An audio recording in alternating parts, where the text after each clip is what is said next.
Naaalala ko lang kapag nakakakita ako ng talong. That time, sobrang L ko. Oo, sobrang malambing ako. Kasi nga, malapit na akong magkaroon. In short, malapit na akong mag-red tide. Naglalaro ako noon ng ML para pigilan ang kailan ko, kaso wala, di umubra. Kaya ang ginawa ko, nanood ako ng alam nyo na, Orn.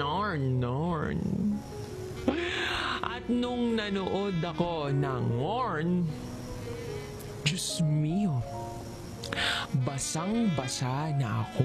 Kaso, wala pa yung jowa ko that time. Nasa bahay kasi nila ako, tapos may pasok siya sa school, kaya hintay ko na lang. Eh yung dun sa pinanunood ko, aba, ang laki-laki nung talong nung lalaki. Napaisip ako, ano kaya ang pakiramdam pag malaki yung nasa loob ko? Napamura ako. Pero syempre, loyal ako, no? Mahal na mahal ko yung boyfriend ko noon. Kaya kahit jutay lang, hindi ko pa rin naman siya pinagpapalit sa iba. Nakaisip ako ng magandang ideya. Hindi ko na napigilan ang sarili ko. Pumunta ako ng palengke. Bumili ako ng talong. Literal, bumili ako ng talong. Pagka-uwi ko ng bahay, eto na! First time kong gagawin yung bagay na yun. Dahil na-curious ako sa pakiramdam. Pinili ko yung talong na mahaba, tapos medyo mataba ng onte. Kasi baka pag sobrang laki naman, masakit. Tapos, dalawa yung binili kong talong para kunwari, pang-ulam talaga, diba? Pero iniisip ko, habang pinapasok ko na sana, sana, ganun kalaki din yung talong ng jowa ko. Then, tapos na ako. Sobrang sarap sa feeling. Hindi ako nabitin. Hanggang sa umuwi na ang boyfriend ko.